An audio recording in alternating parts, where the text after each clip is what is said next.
여러분 성경 우리 마태복음입니다. Open your Bible to Matthew chapter 13, verses 54 through 58. 우리 마태복음 13장 54절부터 58절까지의 말씀 우리 같이 펴시고 살펴봅니다. 마태복음 13장 우리 54절부터 58절까지 Matthew 13, 54 through 58. 우리 마태복음 13장 54절부터 8절까지에는 예수님께서 고향인 나사렛을 방문하는 이야기가 기록되어 있습니다. 비록 짧은 구절이지만 5구절밖에 안 된 짧은 구절이지만 또 예수님의 방문에 대한 기록이지만 우리에게 큰 교훈을 남겨주고 있습니다. In Matthew chapter 13, 54 through 58, the story of Jesus' homecoming is recorded. It is a story with just 5 verses. However, its lessons are great for us. So I want to share those lessons, 3 of them. 첫 번째 교훈은 이것입니다. 첫 번째 교훈. The first lesson is that don't fear rejection. 거절당함을 두려워하지 말라는 것입니다. 예수님께서 태어나신 곳은 예루살렘 남쪽에서 위치한 작은 마을이지만 베들레헴이지만 나사렛에서 자라셨고 대부분의 시간을 나사렛에서 보냈기 때문에 나사렛을 고향이라고 하십니다. Jesus was born in Bethlehem, a small town located south of Jerusalem. However, it's in Nazareth where he spent his childhood and most of his life. So Nazareth was his hometown in that regard. 공생애 중 처음이자 마지막으로 예수님은 고향을 나사렛을 방문하셨습니다. 오랜만에 예수님을 만난 나사렛 사람들은 예수님을 반갑게 반겼을 것입니다.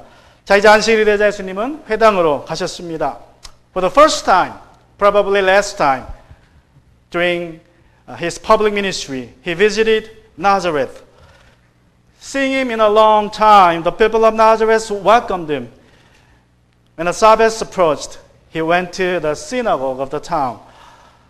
회당은 유대인들의 삶의 중심지입니다. 주중에는 아이들을 교육하고 안식일에는 온 마을 사람들이 모여서 하나님께 말씀을 들으며 예배를 드리는 그러한 장소입니다. 유대인들은 어느 곳을 가든지 유대인 어른 10명, 그러니까 12살이 넘으면 남자들은 성인식을 하고 어른이라고 합니다. 그러면 유대인 남자 10명이 모인 곳에는 회당을 꼭 시작합니다. 어느 곳에 가든지. 그것이 유대인들의 관습이고 지금도 그렇게 합니다. 나사렛은 아마도 200명 정도 밖에 되지 않는 작은 동네였기 때문에 마을에 회당이 하나였을 것이라고 생각을 합니다. Jewish synagogue functioned as the center of Jewish life. During the week, it was used as the educational center for the children, and every Sabbath, the whole town gathered for worship service, listening to sermon. Jews would start a synagogue wherever they go, wherever they live. When they have 10 adults, 12 and above boys, then they suppose they are required to have a synagogue, the meeting. They probably meet at home from the beginning, and they have more number. They probably purchase a place for the synagogue. Being a small town, there must be one synagogue in Nazareth. 회당에는 회당을 운영하는 회당장이 있었습니다. 회당장은 한 명일 수도 있고 또 여러 명일 수도 있습니다. 회당장에게 주어진 임무 중에 하나는 회당에 보관된 성경 두루마리, 엄청나게 비싼 겁니다. 집값만큼 비싼 겁니다. 그것이 수십 개가 있어요. 한 30개 정도가. 그러니까 엄청 비싸죠. 그 회당 두루마리를 잘 관리하고 이제 완식일이 되면 그것을 꺼내서 읽고 그리고 설교할 수 있도록 준비하는 것이 회당장이 하는 일입니다. 그래서 회당장은 자기가 설교를 하기도 하고 또는 방문자가 있으면 방문자에게 요청을 합니다. 그래서 방문자에게 오늘 혹시 말씀을 전할 것이 있느냐 그러면 있다 그러면 그에게 말씀을 할 수 있도록 기회를 주고 또 어떤 경우에는 발런티어 합니다. 사람이 내가 오늘 좀 전할 말씀이 있습니다. 하나님께서 나에게 주신 말씀이 있습니다. 그러면 나와서 말씀을 전합니다. 지금하고는 틀려요. 지금은 목사인 저 같은 사람이 말씀을 전하지만 이 회당은 조금 시스템이 틀려서 평신도들이 이렇게 말씀을 전했습니다. There was a ruler of all rulers who ran the synagogue. One of the ruler's tasks was to bring out the roll of the scripture on every Sabbath for reading and teaching. You know, the roll of a scripture was very expensive. One roll worth of the price of a house at the time. So it was a big job to preserve all the rolls of the scriptures at the time. And also, he had the authority to invite a guest speaker for a Sabbath. When there would be a visitor, then the ruler would invite him to speak to his congregation. And sometimes, member among the congregation would volunteer himself to speak. Otherwise, the ruler would speak to the congregation on every Sabbath.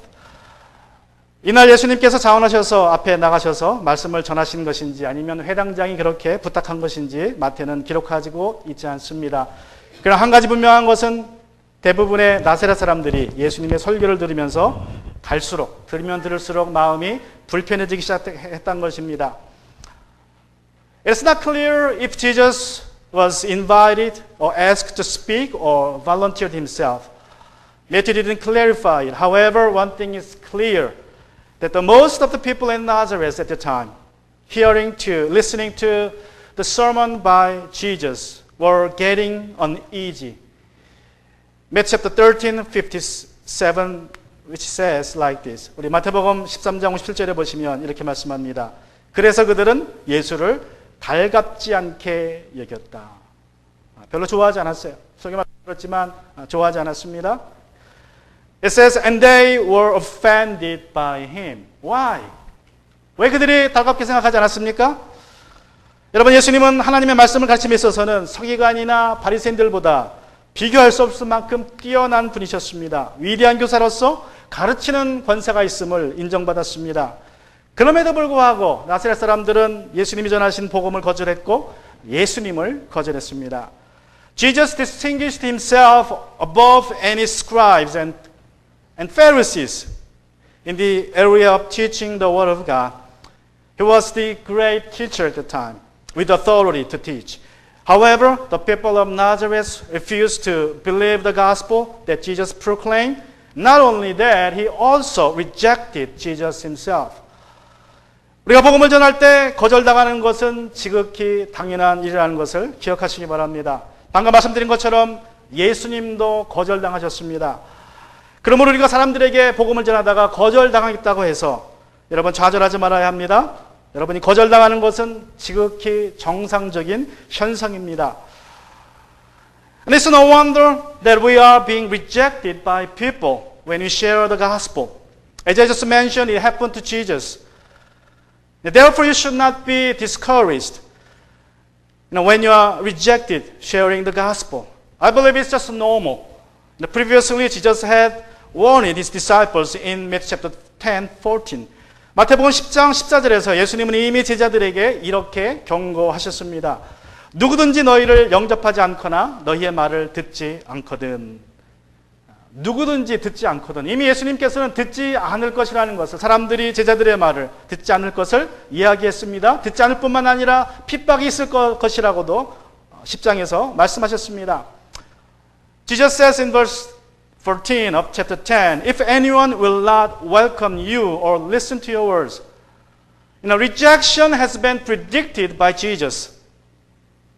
Persecution is real too. Jesus also mentioned there will be persecution as you proclaim the gospel.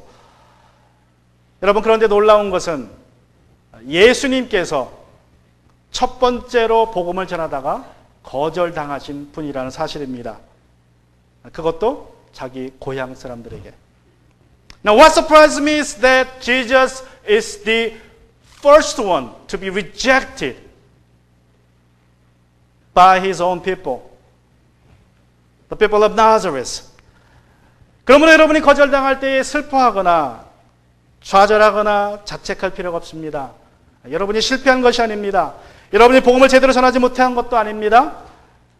여러분이 거절당한 것은 지극히 일반적이고 정상적인 반응이라는 것을 기억하시기 바랍니다. 예수님이 거절당하셨다면 우리도 거절당합니다. 그러므로 거절을 두려워하지 말아야 합니다. Therefore, we should not be saddened or blame ourselves or be discouraged when we are rejected Rejection doesn't mean that you have failed. It doesn't mean that you didn't do well with proclaiming the gospel. Rejection is a just normal response from people. If Jesus had been rejected, we will be too. And so you should not fear rejection. 여러분, 우리에게 전에 주어진 임무는 복음을 전하는 것입니다. 우리는 하나님의 말씀의 씨를 뿌리는 씨 뿌리는 자들입니다. 땅에 떨어진 씨가 다 뿌리고 나면 열매를 맺는 것은 아니라고, 모든 씨가 땅에 뿌려졌다고 열매를 맺는 것은 아니라고 예수님은 이미 씨 뿌린 자의 비유에서 말씀하셨습니다. 열매를 맺고 안 맺고의 문제는 무슨 문제입니까? 그것은 땅의 문제이지 씨앗의 문제가 아닙니다. 씨 뿌리는 자의 문제가 아닙니다. 어떤 사람은 열매를 맺지만 어떤 사람은 열매를 못 맺는데 그것은 순전히 그 사람, 그 땅 때문이지 열매의 문제나 씨 뿌리는 자의 문제가 아니라는 것입니다.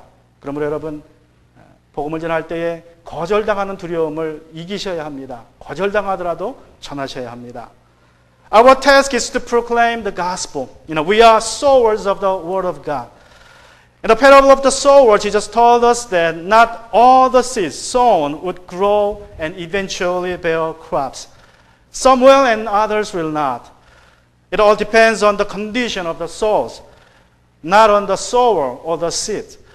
As sower, our task is to spread the gospel, spread the seed, and some will receive it well and produce plentiful crops, and others will not. So we must overcome the fear of rejection when we proclaim the gospel. And secondly, the second lesson we should find from the story of Jesus' homecoming is that break down the walls of prejudice. 우리가 두 번째로 예수님의 고향 방문을 통하여서 배워야 할 교훈은 선입견의 벽을 허물으라는 것입니다. 2007년 1월 추웠던 어느 날 워싱턴 DC 지하철역에서 한 남자가 바이올린을 1시간 동안 켰습니다. 바하가 지은 6곡을 훌륭하게 연주했습니다. Washington DC Metro Station on a cold morning of January 2007. A man with a violin played 6 bar pieces for an hour. I want to show the picture. Yeah, he is now playing the violin for an hour. 그 1시간 동안 약 2,000명이 지나갔다고 합니다. 이 사람 앞을. 죽고 나는 사람들이 대부분이었습니다. During that time, approximately 2,000 people passed by. Most of them were on their way to work. 연주를 한 지 3분이 지나자 한 중년 신사가 바이올린 앞에 이제 연주자 앞에 발걸음을 멈추고 몇 초간 음악을 감상하다가 시계를 보고 시간이 쫓기니까 빨리 또 가버렸습니다. After 3 minutes, a middle-aged man noticed there was a musician playing. He slowed his pace and stopped for a second, and then hurried to meet his schedule. 4분 후에 한 여자가 멈추지도 않고 지나가면서 돈을 1불짜리 슬쩍 던지고 갔어요. 4 minutes later, the violinist received his first dollar that a woman threw into the head as she was passing by without stopping. 그리고 6분 후에 젊은 남자가 벽에 기대어서 이제 그 음악을 감상하기 시작합니다. 그러더니 시간을 보고 다시 걷기 시작해요.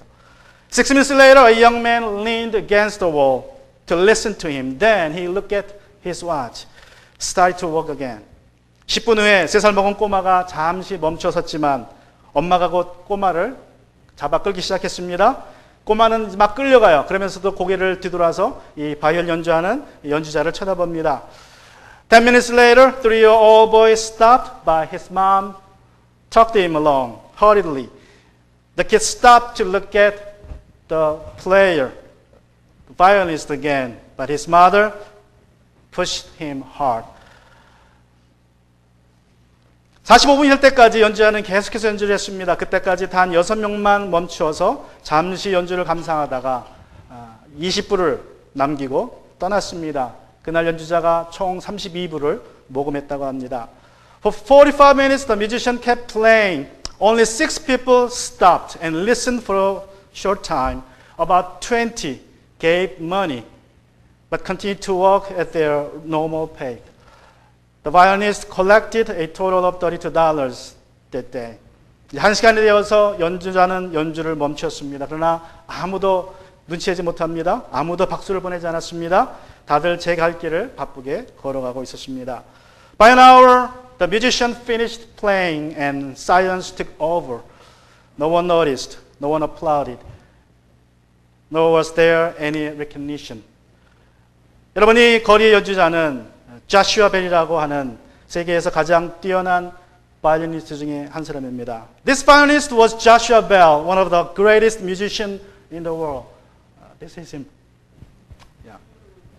그는 350만 불짜리 바이올린으로 가장 어렵다는 곡을 연주했습니다. 불과 이틀 전에는 보스턴에서 연주회를 했는데 평균 $100 되는 티켓이 다 매진됐다고 합니다.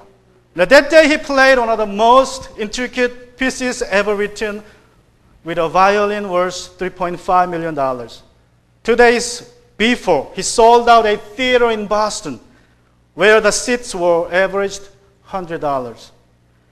그러나 그날 아무도 그를 알아보지 못했습니다. 평범한 옷을 입고 평범한 장소에서 악기를 연주하는 사람은 모두 평범한 연주자라는 그러한 선입견을 가진 사람들로 인하여서 세계적인 연주가를 알아보지 못했습니다. But on that day, nobody recognized him. People simply took him as one of the street musicians because of their prejudice that any musician playing in an ordinary outfit and at an ordinary place must be a simple musician, street musician. 2000년 전에도 이와 비슷한 일이 나사렛에서도 벌어졌습니다. About 2000 years ago, a similar thing happened in the town of Nazareth when Jesus, the greatest preacher, preached to them. 위대한 설교자이신 예수님께서 복음을 전했지만 예수님은 가르치는 권세를 가지고 복음을 전하셨지만 아무도 예수님의 복음을 받아들이지 않았습니다. He preached the gospel with authority, but not many people, almost all people rejected him and rejected his gospel. Why? 그것은 바로 예수님에 대한 선입견 때문입니다. 나사렛 사람들은 예수님에 대해서 이러한 선입견을 가지고 있었습니다. And it's all because of their prejudices about Jesus, whom they knew so well. They had these prejudices about him. 이러한 선입견입니다. 마태복음 Matthew chapter 13 verse 54, 마태복음 13장 54절에 보시면 예수께서는 자기 고향에 가셔서 회당에서 사람들을 가르치셨다. 사람들은 놀라서 말하였다. 사람들은 놀랐습니다. 이 사람이 어디서 이런 지혜와 그 놀라운 능력을 얻었을까? Verse 54, he went to his hometown and began to teach them in their synagogue, so that they were astonished. They were astonished by his teaching. And they said, how did this wisdom and these miracles come to him? 여러분, 그들은 예수님이 어렸을 때에 랍비에게서 배우지 않았다는 사실, 예수님은 배운 적이 한 번도 없다는 사실을 너무나 잘 알았습니다. 그래서 예수님의 그 복음을 들으면서 가르침을 들으면서 생각하기보다는 얼마나 예수님이 훌륭한가를 생각하기보다는 이 사람이 어디서 이런 지혜와 능력을 얻었을까 궁금해했습니다. The people of Nazareth knew well about Jesus that he wasn't taught by a rabbi. And so they wondered, saying to themselves, how did this wisdom and miracles come to him as they were listening to his preaching and teaching. 또 그들은 예수님의 가정사에 대해서 잘 알고 있었습니다. And also, they knew well about his family history. Let's look at the verse 55 and 56. 우리 55절과 56절을 보십니다. 이 사람은 목수의 아들이 아닌가? 그의 어머니는 마리아라고 하는 분이 아닌가? 그의 아우들은 야고보와 요셉과 시몬과 유다가 아닌가? 또 그의 누이들은 모두 우리와 같이 살고 있지 않은가? 그런데 이 사람이 모든 것을 어디서 얻었을까? Isn't this the carpenter's son? Isn't his mother called Mary? And his brother James, Joseph, Simon, and Judas? And his sisters? And they all with us? So where does he get all these things? 여러분, 나 사람들은 예수님을 요셉의 아들로 알았고 또 예수님은 아버지 요셉을 따라서 목수인 아버지 요셉을 따라서 목수의 일을 이어받으면서 목수로서 일하며 살았다는 사실을 잘 알았습니다. What the people of Nazareth knew is that Jesus was son of Joseph, a carpenter, and he himself had worked as one till he moved out of the town. 더욱 예수님의 남자 동생들은 4명이 있었고 또 최소한 2명의 여동생들은 아직도 나사렛에서 시집을 가서 살고 있었습니다. 이들은 다 자신들의 이웃이었고 어렸을 때 친구였고 동네 아는 사람이었습니다. Also his 4 brothers and at least 2 sisters were still living among them in Nazareth. They were their neighbors and friends from childhood. 그런데 회당에 설교하는 예수님은 더 이상 자신들이 알고 있던 예수님이 아니었습니다. 아버지의 직업을 이어받고 가난하게 살았던 목수 예수가 아니라 말씀을 선포하는 예수였습니다. 권능과 능력을 가지고 말씀을 선포하는 예수님을 보고 그들은 당혹해했고 그 당혹함은 거절로 이어졌습니다. However, Jesus whom they were listening to was not an ordinary man, an ordinary boy they knew. Not an ordinary son who became a carpenter after his father's vocation. The authority and power of Jesus in his teaching was so powerful, but it brought them to perplexity, and their perplexity turned it into rejection of Jesus. Matthew chapter 13, verse 57. Let's look at it again. 우리 마태복음 13장 50절 다시 보시면 이렇게 말씀합니다. 그래서 그들은 예수를 달갑게 여기자. 그래서라는 말이 뭐예요? 예수님에 대해서 너무나 잘 알고 있었기 때문에 어려서부터 너무나 잘 알았었는데 우리가 아는 예수하고 지금 내가 듣는 예수가 너무나 다르니까 그것을 보고 예수를 달갑게 여기지 않았다고 얘기합니다. It says, and they were offended by him. And they knew everything about Jesus from his childhood. And now they are listening to him, watching him speaking and preaching. It's so different. So they were amazed, offended by his teaching. 그들은 권능의 말씀을 예수님께 직접 들으면서도 예수는 요셉의 아들이라는 또 어릴 적 친구라는 선입견을 허물지 않았습니다. Though they heard Jesus preaching with the power, they did not break down the walls of their prejudices. That Jesus was a son of Joseph and he was their friend from his childhood. 그래서 그들은 예수님을 요셉의 아들이 아니라 하나님의 아들이라고 생각할 수 없었습니다. 예수님과의 관계를 요셉의 아들이나 동네의 친구에서 하나님의 아들 그리고 구원자인 관계로 발전시키지 못했다는 것입니다. And as a result, they could not think of him as the son of God more than a son of Joseph. They could not develop their relationship beyond that of son of Joseph, a friend from childhood, to the God-sent Messiah. 그래서 예수님은 그들에게 이렇게 말씀하십니다. And so Jesus said this in Matthew chapter 13, verse 57, the second sentence.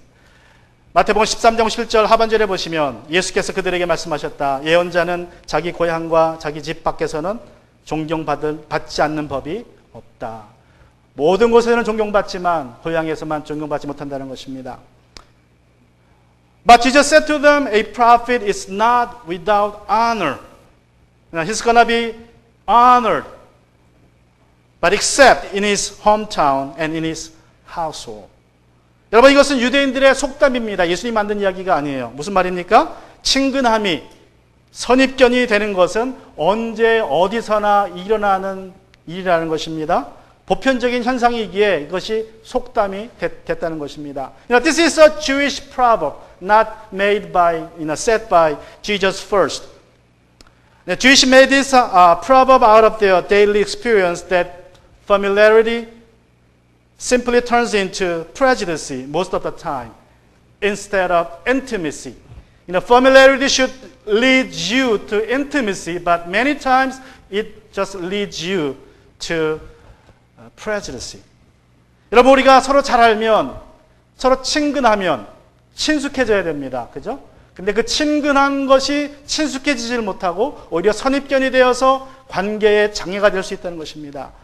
우리의 관계가 더욱 친밀한 관계로 발전하지 못하고 그냥 피상적인 껍데기뿐인 관계로 남는 이유는 바로 선입견 때문입니다. One of the reasons why we fail to advance our relationship with people but remain superficially is because of prejudice we have. 저 사람은 본래 저래 하는 그 선입견 때문에 우리는 관계를 발전시키지 못합니다. 특별히 그 선입견이 어떻게 생깁니까? 그 선입견이라는 것은 내가 경험한 저 사람, 내가 저 사람이 어떤 행동을 하는 것을 보았든지 저 사람이 하는 말을 들었을 때에 그 말이 나한테 부정적인 영향을 미쳐서 선입견이 돼버립니다. 또는 사람들이 한 말을 듣습니다. 그 사람을 만나보지도 않았는데 누가 그 사람에 대해서 한 말을 듣고 그 사람에 대한 선입견이 생겨서 그 선입견의 프리즘을 통하여 상대방을 이제 보며 판단하게 됩니다. 아무리 진실을 말해도 그 진실을 듣지 못하고 상대방이 아무리 다가오려고 해도 그 의도를 깨닫지 못하고 적당한 거리를 유지하게 됩니다. Now, when you come to have prejudice based on a particular incident or experience with a person or information we got from others, we began to judge that person through the prism of prejudice. Then, though we hear the truth, we filter it out with prejudice that we have. We raise invisible fence around the person and keep certain distance with that person and try not to come too closer to that person. 누군가와의 아픈 경험은 나쁜 경험이 선입견이 되어서 그 사람과 곧드는 관계를 유지하고 있지는 않습니까? 언제적 일로 그랬습니까? 10년 전 일로 그랬습니까? 1년 전 일로 그랬습니까? 20년 전 일로 그랬습니까? 아니면 어제 일 때문에 그랬습니까? Who do you have superficial relationships because you have painful and bitter experiences in the person, with a person in the past that become your prejudice? When did it happen? 1 year ago, 10 years ago, or 20 years ago? Or it happened yesterday? Hebrews chapter 12, verse 14 says like this. In Hebrews 12:14. 우리 히브리서 12장 14절에 보시면 모든 사람과 더불어 화평하게 지내고 거룩하게 살기를 힘쓰십시오 말씀하고 있습니다. 화평하게 지내기를 힘쓰라고 말합니다. 화평하게 지내기를 힘쓰라. It is said, pursue peace with everyone and holiness. Pursue peace, not with certain people that I do not have prejudice. I have a preference. 여러분, 내가 좋아하는 사람, 내가 선입견이 없는 사람들하고만 잘 지내는 것이 아니라 모든 사람하고 잘 화평하게 지내야 한다고 말씀하십니다. 여러분, 그러기 위해서는 선입견의 벽을 허물으셔야 합니다. In order to do that, we first must break down the walls of prejudice that we set up. 여러분, 그 사람에 대한 나쁜 기억, 아픈 기억을 먼저 주님의 십자가 앞에 가져오셔서 치유받으시고 이제 그 사랑으로 상대방의 그러한 허물과 실수를 용서하실 때에 선입견의 벽이 허물어질 줄로 믿습니다. After you have yourself healed from the painful and bitter experience by the love of Jesus shown on the cross, then forgive the offender. Now the walls of prejudice will crumble down. 왜 모든 사람과 화평한 관계를 유지하라고 하나님께서 명령하십니까? Why does God command us to maintain a peaceful relationship with everyone? 왜 그렇습니까? 왜 우리가 모든 사람하고 화평하게 지내야 됩니까? 여러분의 행복은 관계에서 오기 때문에 그렇습니다. 여러분, 돈이 행복하게 해줍니까? 며칠은 행복할 수 있습니다. 돈이 우리를 행복하게 못한다는 건 아니지만 며칠은 행복할 수 있습니다. 그러나 항상 행복할 수는 없습니다. 권력과 명화가 여러분을 행복하게 해줍니까? 잠시 그럴 수 있습니다. 그러나 영원히 그럴 수는 없습니다. 하나님은 우리가 관계 안에서 행복을 발견하도록 만드셨기에 우리의 관계가 행복의 관계, 화평한 관계가 되기를 원하십니다. 그러기 위해서는 서로 가진 선입견의 벽을 허물어서 화평하고 사랑의 관계로 이어가야 합니다. Why does God command us to maintain a peaceful relationship with everyone? I believe it's because our happiness comes from relationship. Will money make you happy all the time? I believe money will make you happy sometime, for some time, not all the time. Power and fame will make you happy? Yes, they will, but not forever, for some time. God designed us to find our happiness in our relationships. We are to deepen our relationship with people as time goes on. So remove all the walls of prejudice to progress into a peaceful and loving relationship with people. 이란에서 발랄이라는 남자가 2007년에 한 청년과 싸우다가 다른 청년을 죽였습니다. 싸우다가 그냥 실수한 거예요. 그냥 죽였습니다. 살인죄로 교수형을 얻어받았습니다. 이란에서는 율법을 믿기 때문에 eye to eye, 죽이면 자기가 죽어야 돼요. 눈을 뽑으면 눈을 뽑는 것이 그 이슬람익이란 사람들의 법입니다. In 2007, an Iranian man whose name is Balil accidentally killed a man in a fight and was sentenced to death by hanging according to Islamic law, as we know, eye to eye, life to life. 그래서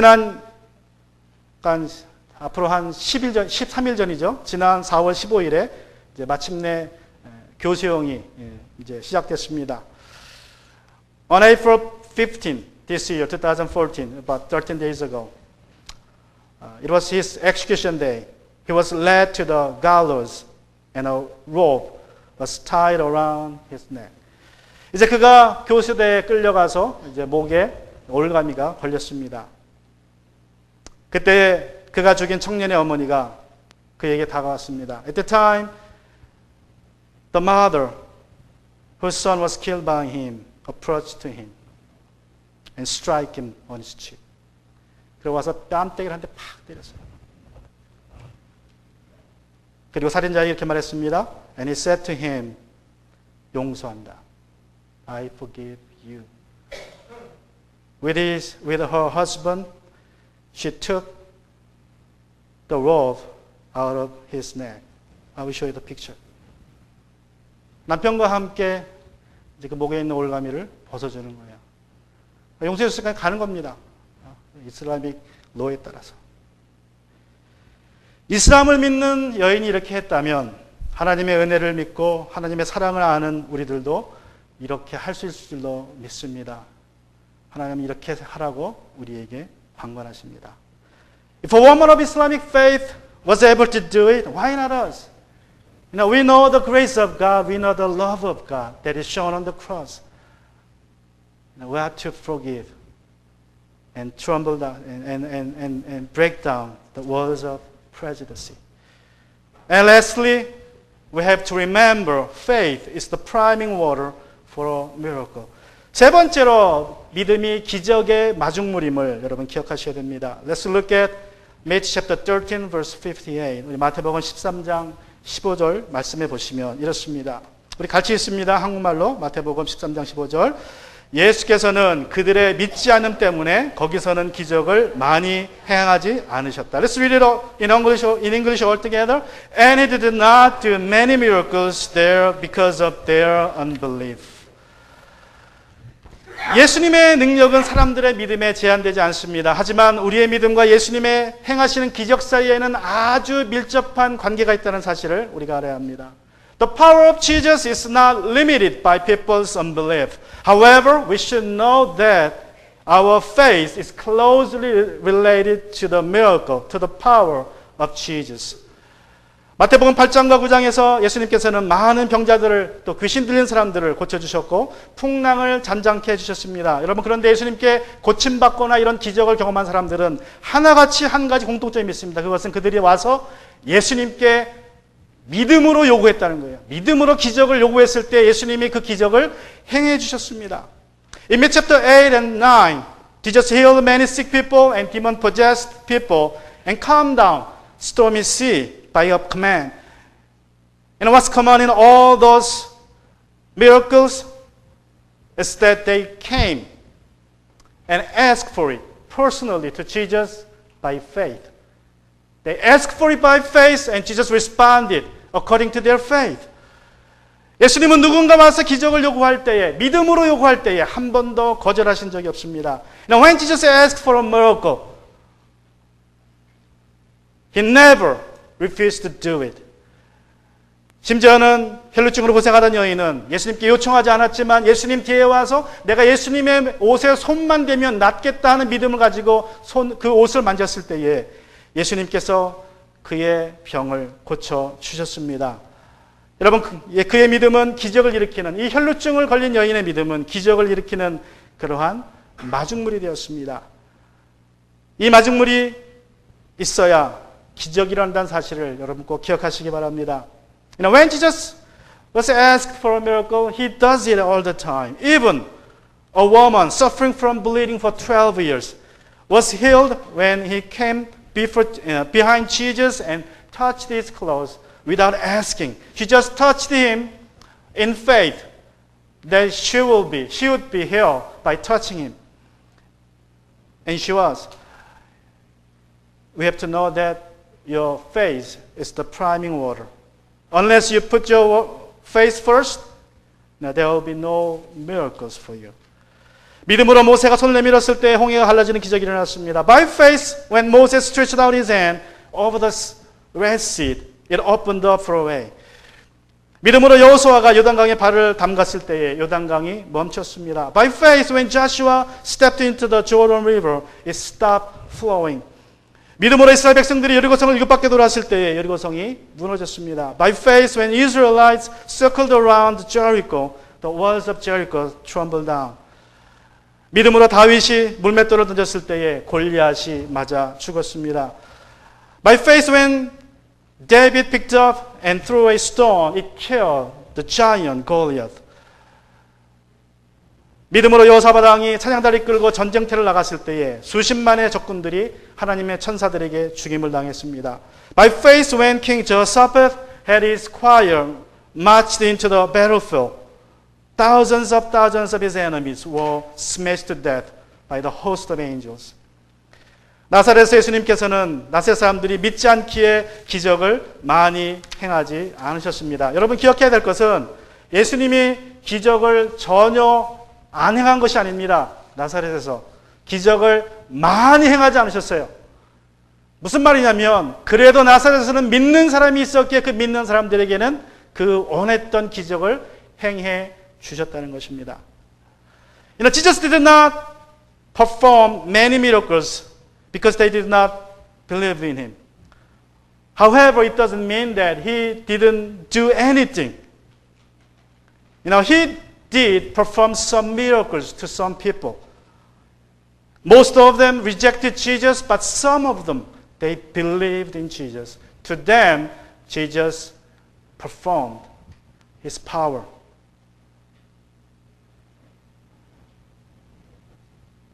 여러분 기적이 필요하십니까? 어떤 기적이 필요하십니까? 예수님을 먼저 믿으시기 바랍니다. Do you have a miracle today? What kind of miracle today? Put your trust in Him first. 우리 하나님께서는 구하는 자에게 좋은 것을, 내가 구한 것보다 좋은 것을 주시는 하나님인 줄 우리가 믿어야 합니다. Ask for a miracle by faith, believing that our God is a good Father who is always willing to give better things than we ask for. 이루어질 것을 믿고 구하면 무엇이든지 다 주시는 분임을 알고 우리가 그 믿음으로 구해야 합니다. Ask for, believing in that you will be given when you pray for it, as if it has been given to you as you pray. What kind of miracles do you need today? 어떠한 기적이 필요합니까? 믿음으로 구하시는 여러분 되시기를 주님의 이름으로 축원합니다. Let's bow our head. 나사렛에 가신 예수님은 그 이야기를 통하여서 우리에게 3가지 교훈을 주셨습니다. 복음을 전할 때 거절당하는 것을 두려워하지 말라는 교훈을 주셨습니다. 예수님도 거절당하셨다면 여러분 우리가 거절당하는 것도 당연한 것입니다. The homecoming of Jesus gave us 3 lessons. First, the lesson is that we should not fear the rejection. He was rejected, so we will be. Now don't fear rejection. We just need to tell the good news to people. 그리고 2번째로 선입견을 버려야 합니다. 나사렛 사람들은 예수님에 대한 선입견 때문에 예수님을 구주로 믿지 못했습니다. 그들과 예수님과의 관계는 요셉의 아들이라는 관계, 나의 친구라는 관계로 남아있었고 주님이라는 관계로 발전되지 못했습니다.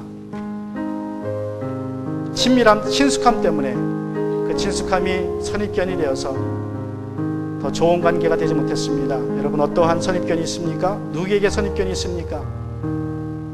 그 선입견을 허물어야 합니다. 그래 여러분과 그 사람과의 관계가 행복한 화평의 관계로 나아갑니다. What kind of prejudice do you have against whom? The people of Nazareth knew Jesus well. Their familiarity with Jesus simply turned it into prejudice, which stopped their relationship from advancing, from knowing him as son of Joseph to son of God. What kind of prejudice do you have in your heart to a person or to a group of people, to anything? You need to break it down to have a peaceful relationship. And do you need a miracle? Let's ask him to do a miracle for us. But you need to prime it. You need to put your trust in him first. Then he will do it. 여러분, 기적이 필요하십니까? 우리가 믿을 때에 믿음의 마중물을 부어 넣으면 기적을 행해 주시겠다고 세 번째 교훈으로 주셨습니다. 어떤 기적이 필요하십니까? 주님께 간구하시기 바랍니다. I want you to take some time to pray about the lessons you have. We have 3 lessons. What do you need to focus on today? The first one, the second one, or the third one? Lord, I have fear of rejection as I spread the good news. Help me, Lord. Help me to do the task of spreading and don't fear the rejection. Lord, help me to break down all the prejudice I have. Let me be submerged into your love and grace. So as you love me and forgave me, let me love people and forgive people. Lord, I need a miracle today. Help me to believe that you have the power. You have the right timing. What do you need to pray for today? I want you to focus one of them. 여러분, 오늘 여러분 무엇이 필요합니까? 어떤 이 세 가지 교훈 중에 어떠한 기도가 필요합니까? 하나님, 주의 복음을 증거할 때 담대함으로 증거할 수 있도록 도와주시고 거절을 두려워하지 않게 도와주옵소서. 이것이 여러분의 기도의 제목입니까? 하나님, 나의 가진 이 선입견이 있습니다. 이 선입견을 아버지 예수 그리스도 십자가의 사랑으로 허물어뜨릴 수 있도록 도와주시옵소서. 여러분, 그것을 위해서 기도하시기 바랍니다. 하나님, 기적이 필요합니다. 주님의 때가 옳은 때인 줄 믿고 기도하며 기다리게 도와주시고 주님의 행하심을 보게 하옵소서. 여러분, 이 세 가지 중에 하나를 놓고 오늘 간절히 기도하겠습니다. 우리 함께 같이 기도합니다. Let's pray. 할렐루야. 아버지 하나님, 감사합니다. 오늘 이 시간 말씀을 듣고 기도합니다. 아버지, 도와주시옵소서. 우리 이 중에 복음을 증거하기 원하지만 거절에 두려움 때문에 전하지 못하는 심령들이 있사오니 하나님 아버지, 담대케 하시고 아버지 하나님, 씨를 뿌리는 자들이 되게 하옵소서. 아버지 하나님, 선입견으로 인하여서 사람과의 관계가 발전되지 못하고 머물러 있는 사람들이 있습니다. 아버지 하나님, 예수 그리스도께서 우리를 무조건 사랑하시고 받아주셨듯이 하나님, 우리도 주 안에서 사랑하게 하시고 화평케 하시옵소서. 하나님 아버지, 기적이 필요한 자들이 있습니다. 아버지 하나님, 믿는 믿음을 허락하여 주시고 주 앞에 간구하며 기도할 때에 주님께서 아버지 응하여 주시옵소서. 주여 아버지 하나님, 우리의 마음속에 믿음을 허락하여 주시옵소서. 감사하고 사랑 많으신 예수님의 이름으로 기도합니다. 예수님, 이제는 성도 간의 기절을 이어갑니다. 음식을 준비한 가정마다 복을 주시고 음식 위에 복내려 주셔서 우리에게 건강이 되게 하옵소서. Father, we want to continue our fellowship with one another. Bless the food to our body and bless those who prepare the agape meal for today. 우리가 교제 안에서 사랑으로 권면하게 하시옵소서. 주님의 영광을 드러내게 하시옵소서. Help us to exhort one another in love and reveal your glory. 여호와는 내게 복을 주시며 너를 지키시기를 원하며 여호와는 그의 얼굴을 내게 비추사 은혜 베푸시기를 원하며 여호와는 그 얼굴을 내게로 향하여 드사 평강 주시기를 원하노라. May Yahweh bless you and protect you. May Yahweh make his face shine on you and be gracious to you. May Yahweh look with favor on you and give you peace. I pray in Jesus' name.